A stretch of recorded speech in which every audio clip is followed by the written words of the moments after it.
तो आपने अपनी तरफ से क्या क्या सुझाव दिए हैं वित्त मंत्री जी को?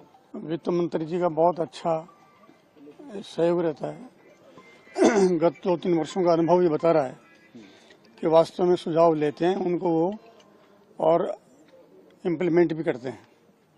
इसलिए लोग तैयारी के साथ आते हैं और सुझाव देते हैं। अब सारे सुझाव तो यहाँ क्या दिया जाएंगे भी आपको, लेकिन हाईलाइट जो हाँ, एमएसपी का जहाँ तक सवाल है, कुछ फसलों की तो खरीदारी तब होती है जब वो बाजार में बिक जाती है, महीने भर लेट व्यापारियों के हाथ में चली जाती है और फिर एमएसपी का लाभ व्यापारियों को मिलता है। किसान सस्ते में माल बेच चुका होता है, इसलिए उसको टाइम पर शुरू की जाए। एक तो मुख्य मुद्दा ये भी है। दूसरा, मृदा की उर्वरा शक्ति खत्म होती जा रही है और केमिकल का इतना प्रभाव हो चुका है कि वो पर्यावरण, स्वास्थ्य और नई पीढ़ी को तो बिल्कुल खत्म कर रहा है। इसलिए उसकी जगह पर जैविक खेती मिशन जो प्रारंभ किया सरकार ने, उसका धन्यवाद दिया हमने।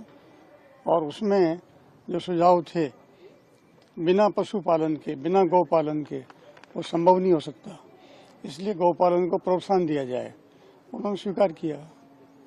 सर, इस टाइम जो है किसान आंदोलन भी चल रहा है देश में और वो सब बॉर्डर दिल्ली कूच करने की तैयारी में है, कल भी आ रहे थे।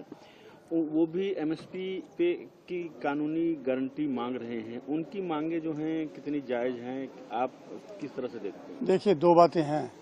पहली बात तो देश भर के किसान हैं क्या वो? उनकी देश भर में शाखाएं हैं क्या? और दूसरी बात, वो खेती करते हैं क्या? होंगे खेती करने वाले भी, लेकिन वो उनके यहाँ हाजिरी का लगाते होंगे, मजदूरी करते होंगे या उनके बटाईदार होंगे। इसलिए वो तथाकथित यानी किसान का जो क्रेडिट है, गुडविल है, साख है, उस अन्नदाता की साख को खत्म करने का काम कर रहे हैं वो। समाज में किसान के प्रति अश्रद्धा निर्माण करने का काम कर रहे हैं वो। अगर किसान आएंगे तो किसान को बुलाते हैं बजट मीटिंग में, यहाँ आओ अपनी बात रखो। किसने मना किया? यहाँ तो कोई नहीं आए, वो यहाँ से क्यों गायब हो गए? इसलिए जो मंच मिलता है बात रखने का, वहाँ रखनी चाहिए। और साल भर के लिए आके किसान बैठ सकता है क्या? नहीं बैठ सकते। हम तो एक दिन के लिए आंदोलन करते हैं तो उसमें भी किसान को आना जाना खर्चा और 2 दिन की पशुओं पर संभालने की समस्या, खेती संभालने की समस्या, एक किसान कभी नहीं कर सकता ऐसा।